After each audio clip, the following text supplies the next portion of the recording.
नमस्कार साथियों।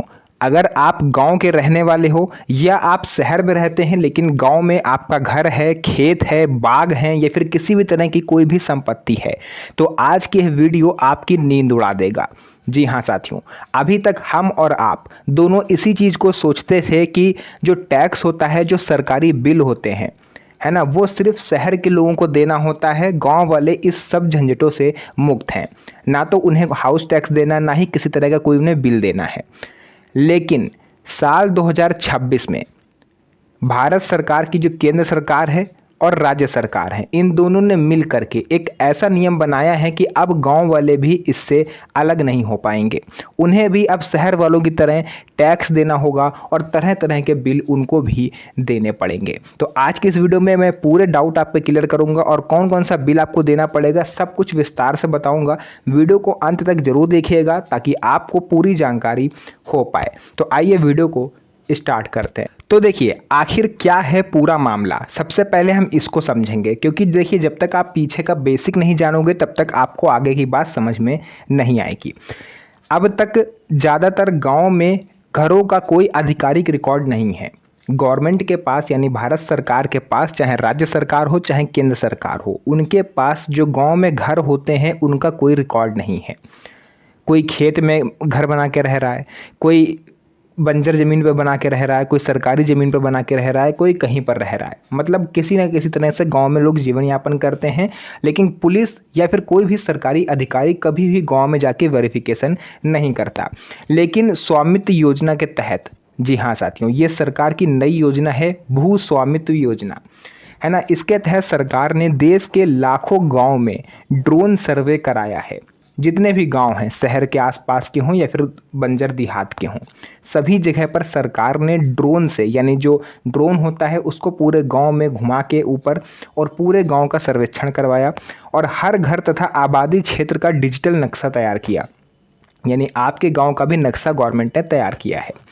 इसके बाद लोगों को प्रॉपर्टी कार्ड, यानी कि घरौनी, ये प्रदान किए जा रहे हैं, जिससे उनकी संपत्ति का रिकॉर्ड सरकारी दस्तावेजों में दर्ज हो गया। यानी पहले सरकार ने ड्रोन उड़ा करके आपके गांव का नक्शा बनाया, फिर हर उस मकान में गवर्नमेंट के अधिकारी गए और उनको उनके मकान का नक्शा दिखा करके एक घरौनी का सर्टिफिकेट होता है वो सबको सौंपा गया। हालांकि सरकार इसके पीछे मकसद ये बता रही है कि आगे चल के ज़मीन को लेकर के किसी तरह का कोई विवाद ना हो, ताकि कभी भी आपके गांव में कोई सरकारी स्कीम आती है और सरकार भूमि का अधिग्रहण करती है या फिर आपके गांव घर वाले लोग ही आपकी ज़मीन पर कब्जा करना चाह रहे हैं, तो ऐसे में आपके पास घरौनी का रिकॉर्ड होगा और ये लोग आपकी ज़मीन पर बेवजह कब्जा नहीं कर पाएंगे। ये तर्क दिया है गवर्नमेंट ने।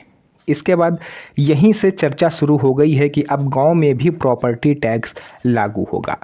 सीधी सी बात है, जब सरकार के पास आपकी संपत्ति का रिकॉर्ड है कि आप कितने लाख या लखपति हो या करोड़पति हो, कितने बीघा ज़मीन है, तो गवर्नमेंट ऐसे तो छोड़ेगी नहीं। सेकंड, क्या 2026 से पूरे देश के हर गांव में टैक्स लागू हो गया है? तो देखिए, अभी ये कहना थोड़ी सी जल्दबाजी होगी कि पूरे देश के हर गांव में ये चीज़ लागू हो गई है।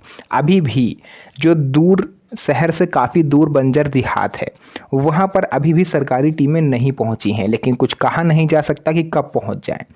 हालांकि अभी केवल उन गांवों पर फोकस किया जा रहा है जो शहर के आसपास की आबादी वाले हैं, क्योंकि यहाँ पर आबादी तेज़ी से बढ़ रही है। जो शहर के लोग हैं वो आस पड़ोस के गांव में जाते हैं ज़मीन खरीदने, ताकि उन्हें थोड़ा शहर के मुकाबले ज़मीन सस्ती मिल जाए, और यहीं से शुरुआत होती है आबादी बढ़ने की।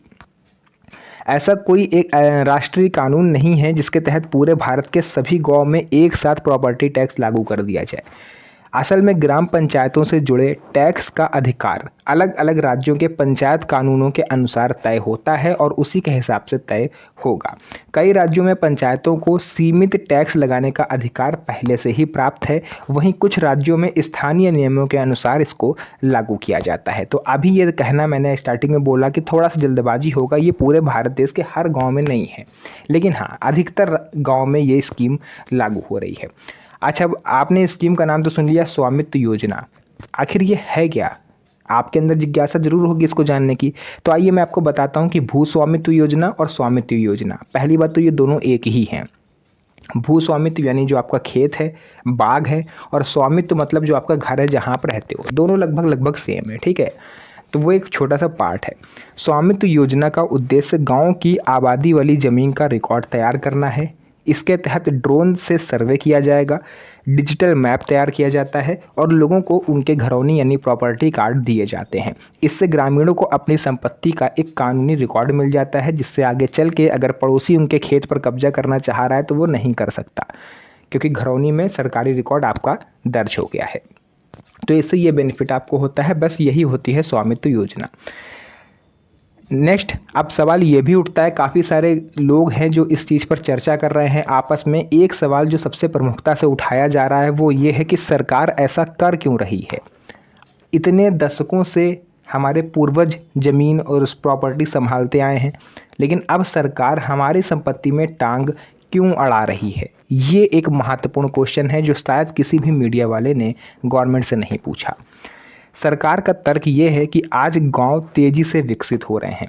अब गांव में पक्की सड़कें बन रही हैं, स्ट्रीट लाइट लग रही है, नल जल योजना चल रही है, पंचायत भवन बन रहे हैं, साफ़ सफाई की व्यवस्था होती है, कचरा संग्रहण जैसी सुविधाएं शुरू हो रही हैं और जिन गांव तक नगर निगम लगता है वहां पर नगर निगम की गाड़ियां कचरा लेने भी जाती हैं। इन सुविधाओं के रखरखाव के लिए पंचायत को नियमित आय की आवश्यकता होती है। आपने सुन लिया कि पंचायतों को आय यानी कि पैसे की ज़रूरत होती है।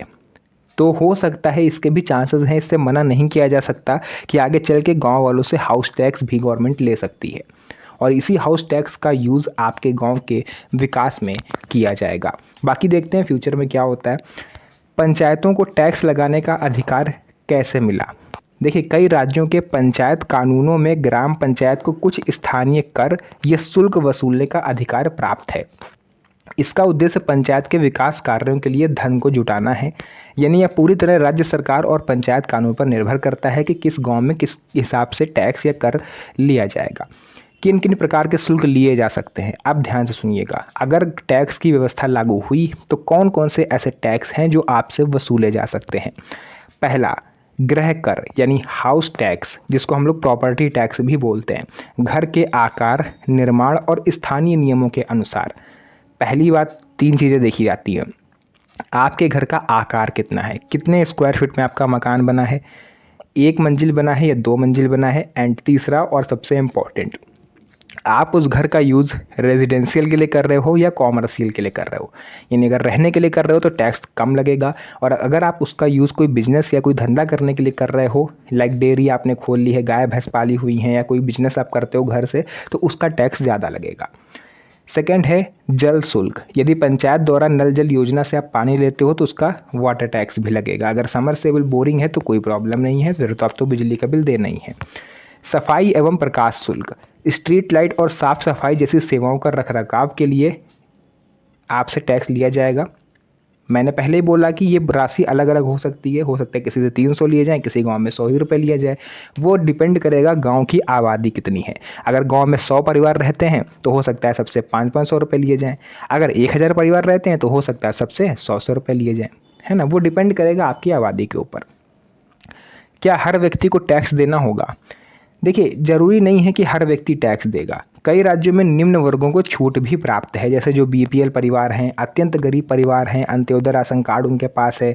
कुछ मामलों में जो दिव्यांग हैं, अगर विधवा स्त्री कोई है या कोई बुजुर्ग व्यक्ति हैं और अकेले रहते हैं, उनसे ये टैक्स नहीं लिया जा सकता। वो उनकी मर्जी के ऊपर है, अगर वो चाहें तो दे सकते हैं, मना भी नहीं है, और अगर चाहें तो ना भी दें, वो उनके ऊपर डिपेंड है ना। पूरी तरह संबंधित राज्य और पंचायतों के नियमों पर ये चीज़ निर्भर करती है।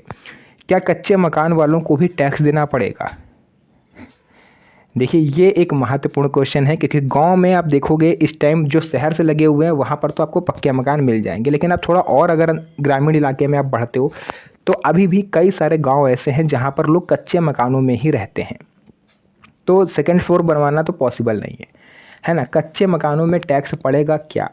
तो हर जगह एक जैसा नियम नहीं है। कई स्थानों पर कच्चे मकानों पर, छोटे घरों पर कम शुल्क या टैक्स लग सकता है। देखिए, जो अगर आपका घर कच्चा है या छोटा है तो उसमें नियमानुसार कम टैक्स आपको देना होगा, लेकिन देना होगा। यह निर्णय स्थानीय पंचायत नियमों के अनुसार लिया जाता है। टैक्स देने का फ़ायदा क्या होगा? तो यदि पंचायत व्यवस्था के तहत टैक्स लिया जा रहा है तो उसके बदले आपको कई सारे फ़ायदे मिलेंगे। जैसे गांव में बेहतर साफ़ सफाई होगी, नाली वगैरह अक्सर भर जाती है, है ना। नियमित स्ट्रीट लाइट रात में जलेंगी, सड़कों पर उजेला रहेगा। जल व्यवस्था का रखरखाव होगा। पंचायतों के विकास कार्यों के लिए धन जाएगा। गांव में कोई कच्ची गली है तो उसका निर्माण करवाया जाएगा। संपत्ति का सरकारी रिकॉर्ड भी मजबूत होगा, क्योंकि आपके पास टैक्स की रसीदें होंगी जो इस चीज़ का प्रूफ है कि आप पिछले कई महीनों कई सालों से गवर्नमेंट को टैक्स देते आ रहे हो, तो ये रिकॉर्ड में मिल जाएगा।